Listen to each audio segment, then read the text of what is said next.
All right, good afternoon, everyone. Thank you for coming. Today, our office, the U.S. Attorney's Office here for the Northern District of Illinois, filed a one-count criminal information in district court here in Chicago, charging Commonwealth Edison Company with bribery involving a high-level state of Illinois elected official identified as Public Official A. ComEd has agreed to resolve that charge pursuant to a deferred prosecution agreement. Under that agreement, ComEd has made several admissions regarding the bribery allegations in the information, which I'll talk about a bit more in a few minutes. ComEd has also agreed to pay a $200 million fine, which I understand to be the largest fine in the history of this district, criminal fine, to cooperate with our office's ongoing corruption investigation and to make substantial enhancements to its corporate compliance program. It's important to note that under the agreement, ComEd may not seek to recover any portion of the $200 million fine through customer surcharges or fees. ComEd also cannot take a tax deduction in connection with that fine. Under that agreement, the government has agreed to defer the prosecution on the bribery charge for 3 years and then seek to dismiss that charge if ComEd abides by the conditions and the obligations set forth in the agreement, which include continuing to cooperate with ongoing investigations of individuals and other entities related to the conduct described in the bribery charge, and continuing its efforts to enhance its compliance program and to provide annual reporting to the government regarding the implementation of its compliance measures. If ComEd fails to completely perform or fulfill each of its obligations under the agreement during this 3-year term, our office can then initiate a prosecution of the charged offense. This deferral of prosecution by statute is subject to court approval, and a court date has not yet been scheduled to take that issue up. ComEd's admissions regarding the charged conduct are contained in a statement of facts attached to the agreement, which I assume you have all seen. Succinctly stated, ComEd has acknowledged that in an effort to influence and reward Public Official A's efforts to assist ComEd with respect to legislation concerning ComEd and its business, ComEd arranged for various associates of Public Official A, including political allies and individuals who perform political work for Public Official A, like precinct captains in his ward, to obtain jobs, vendor subcontracts, and monetary payments associated with those jobs and subcontracts from ComEd, even in instances where these political allies and workers did little to no work that they were purportedly hired to perform for ComEd. ComEd admitted that its efforts to influence and reward Public Official A began in or around 2011 and continued through in or around 2019. During that time, the Illinois General Assembly considered bills and passed legislation that had a substantial impact on ComEd's operations and profitability, including legislation that affected the regulatory process used to determine the electricity rates ComEd charged its customers. Public Official A controlled what measures were called for a vote in the Illinois House of Representatives and also exerted substantial influence over fellow lawmakers concerning legislation affecting ComEd. As set forth in greater detail in the statement of facts, ComEd admitted that it arranged for jobs and vendor subcontracts for Public Officials A's political allies and workers, and that those people performed little to no work that they were purportedly hired to perform. ComEd also acknowledged that he made these payments to these political associates and workers in order to influence and reward Public Official A's efforts to assist ComEd with legislation. In addition to these jobs and contracts, ComEd further admitted that it undertook efforts to influence and reward Public Official A, including by appointing an individual to ComEd's board of directors at the request of Public Official A, retaining a law firm at the request of Public Official A, and accepting into the company's internship program a certain amount of students who resided in the Chicago ward where Public Official A was associated. So I think, as you can see, in many ways, this agreement, including and specifically ComEd's statement of facts, it speaks for itself. But it also speaks volumes about the nature of the very stubborn public corruption problem we have here in Illinois. The admitted facts detail a nearly decade-long corruption scheme involving top management of a large public utility, leaders in state government, consultants, and several others inside and outside of government. In 2 words, it's not good. But our federal investigations of corruption in Illinois are ongoing. We have a lot of work ahead of us, and we will get that work done. As I've said before, if people have information that they believe that can be helpful to our enforcement efforts to hold individuals or entities accountable for their criminal conduct relating to the abuse of public trust, I strongly encourage them to reach out to the FBI. The number at the FBI is 312-421-6700. Please reach out. We are interested in any information that people have. Before I turn it over to my colleagues that are here from the FBI, Special Agent in Charge Emerson Bowie, and from the IRS, Special Agent in Charge of IRS Criminal Investigation, Kathleen Enstrom, I would like to thank the people who've worked this case up to this point, the several AUSAs who are here for their outstanding, tireless work, and also like to thank the agents from the FBI and the IRS for all of their outstanding efforts as well. With that, I will turn it over to Special Agent in Charge Bowie to make a few comments, and then Special Agent in Charge Enstrom, and after that, I will take a few questions. Thank you.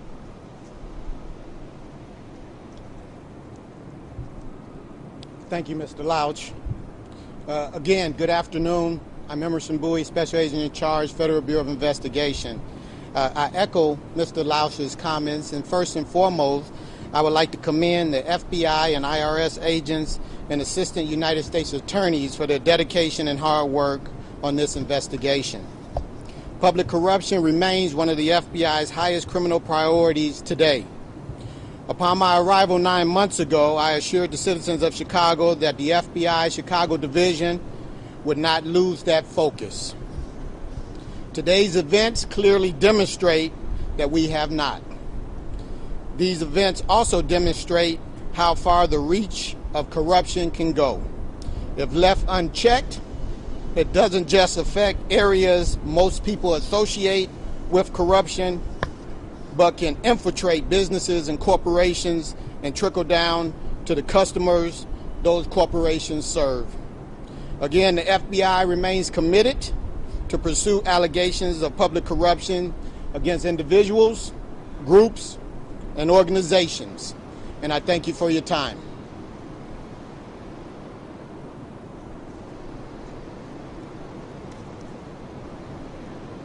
Good afternoon. My name is Kathy Enstrom, and I'm proud to lead the employees of IRS Criminal Investigation Chicago Field Office as their special agent in charge. Our country's economic system is based on free trade, competition, and fairness. It's what makes our country great, and it's why people all around the world still call the United States the land of opportunity. But it only works when we are all playing by the same rules. When one company decides to play by their own set of rules and circumvent the laws of the country, it upsets the balance of fairness and must be checked before corruption becomes the accepted law of the land. ComEd's actions, described in their admission of guilt, represent an intentional and premeditated effort to undermine the process of fair and open competition. They must be held accountable. By resorting to bribery and conspiring with a trusted public official, ComEd not only let down its employees, but also its customers. Unfortunately, both will now suffer the consequences of the steep penalty leveraged against the company today. IRS Criminal Investigation is committed to investigating fraud and political corruption on all levels. We shine bright lights in dark corners and expose financial fraud and corporate misconduct wherever they exist. Organizations involved in this type of criminal activity should take today's actions as both a warning and an opportunity. We will find you too. It is not too late to get on the right side of the law. I'd like to thank the U.S. Attorney's prosecution team and our FBI partners in this successful resolution. Thank you. U.S. Attorney Lausch.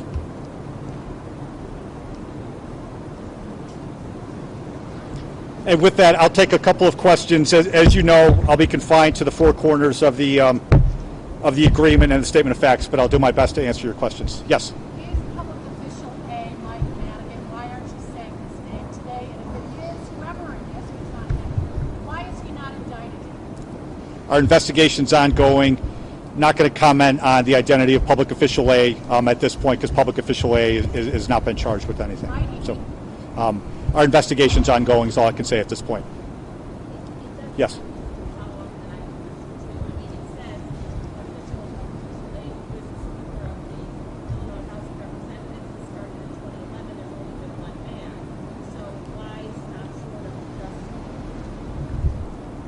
Right. So when an individual is not charged, we don't identify a particular individual. We describe the facts and circumstances as they are, and so that's it. And we're not going to comment on the identity of public official A. Yes. Second. Yeah.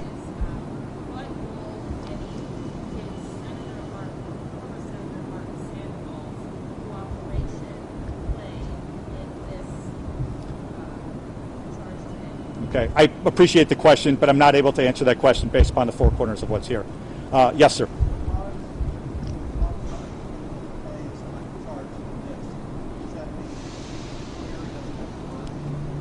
Our investigation's ongoing. It's vibrant, and it'll continue. As I mentioned before, we realize we have a lot of work to do, and we're going to get that work done.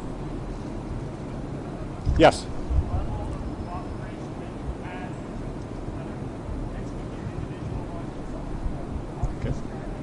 Right. So I can't describe the cooperation of any individual or entity other than ComEd, and as set forth in the agreement, ComEd's cooperation has been substantial, and that's why we've reached the resolution that we've reached. But otherwise, I'm not able to comment on anyone else's cooperation, whether we have it or whether we don't. Yes?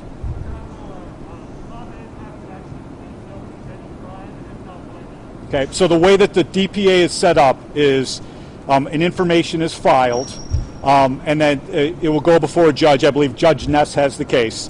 And at that point, we will ask him to defer the prosecution until the 3-year term, the end of the agreement. At that time,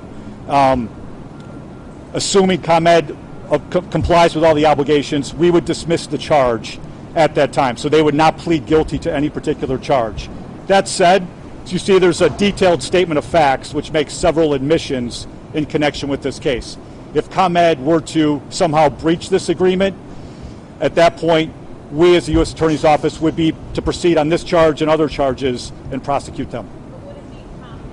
Maybe you would like ComEd and they could prosecute, or would you be specific about who, what individuals might be? So that leads to a great point. This agreement is with only ComEd. It doesn't resolve any liability one way or the other for any other entity or any other individual.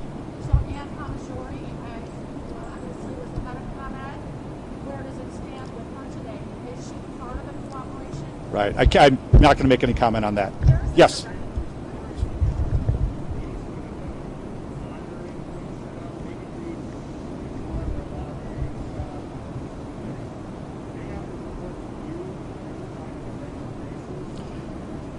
They do, and so as set forth in the agreement, they have already made substantial enhancements to their compliance program in the company. I think that's attachment B to the DPA, and then attachment C actually is the reporting requirement. They have an annual reporting requirement that they will make to our office about how that compliance program is proceeding, and anything that's positive or potentially negative in connection with that. Yes.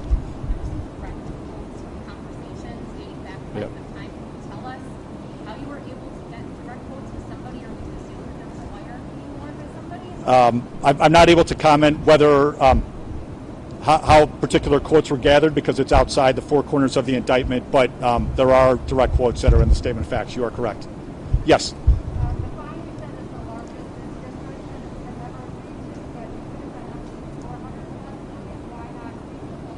Yeah, that's a great question. And so the fine amount is determined. We look at the sentencing guidelines, and just to get a little granular on you there, And we do this in every case. If it's a plea agreement with an individual, we look at what the sentencing guidelines tell us. And here, the sentencing guidelines told us that based upon the aggravating factors and the mitigating factors, it would be a fine of $240 million to $480 million. Okay, and because we had a company that had remediated, was cooperating and agreeing to cooperate going forward, and had also enhanced its compliance program and agreed to report on the compliance program, we agreed to agree to a reduced fine that is consistent with how we handle cooperation deals in this district. It's consistent with how cooperation agreements are handled throughout the country for corporate entities like this. So that's why we landed on the $200 million. Yes.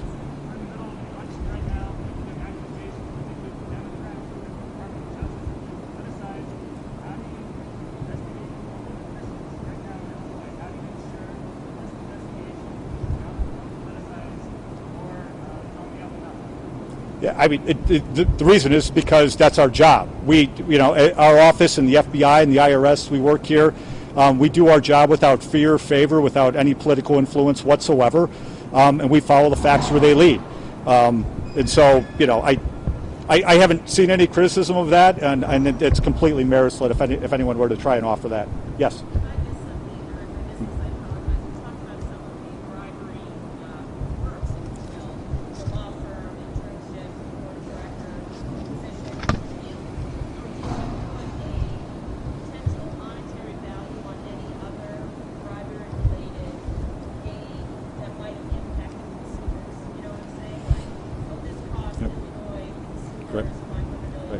Right. All I can point you to there is, I believe it's the last paragraph of the statement of facts, where it indicates that the legislative benefit that was reasonably foreseeable was more than $150 million, and upon that is what the guidelines are based upon.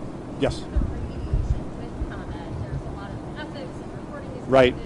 But no changes or recommendation or requirement of changes to the regulatory structure. Obviously, that involves state government, but why not pursue that? Is that something that the General Assembly should consider, albeit with presumably public official needs to let them know? Right. Well, I'm not going to comment on what the public or what the General Assembly should or should not do. What this agreement covers is ComEd, and I think what this agreement reflects is that ComEd did take a hard look at their compliance structure. There were changes it needed to make, and they've made those changes, and now we'll see over the next few years whether they can effectively implement them and use them as part of their ongoing business. You did say that, of course, you're going to watch to make sure that they don't pass this fine on to the customers. Right. There are going to be people today who are going to say, I don't believe it. We're going to pay. What do you tell them? Right. Well, what I can tell you is, from our standpoint, that's what we put into the agreement. That's their obligation not to do that, and that will be on ComEd to make sure that happens. If they don't do that, if we have evidence that ComEd is passing this on to the customers in some fashion, we would consider that as to whether or not they've complied with the agreement. Yes.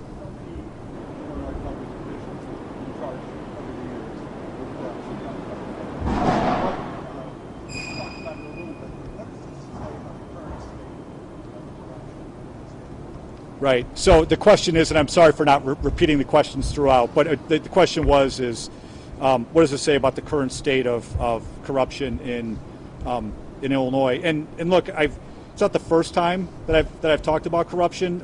I think, as a lot of you know, I haven't talked a lot about many things. I've talked about violent crime a lot, and I have talked about corruption a bit, and I always describe it as a very stubborn problem. It continues to be a stubborn problem. But I feel very confident with the people that are working here at the U.S. Attorney's Office and the FBI and the IRS that we're going to do whatever we can to try and whack away at that stubborn problem, to root out our public corruption problems. And I think this is help, and it's a right step in the right direction. Yes.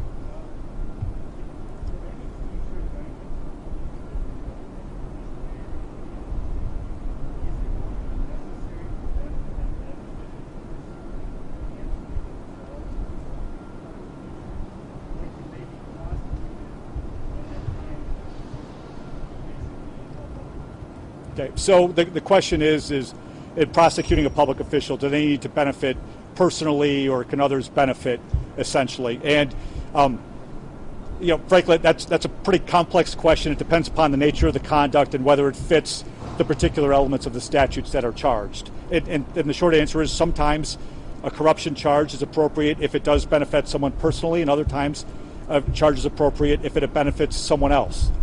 So I can't really answer it any more clearly than that. Yes, ma'am.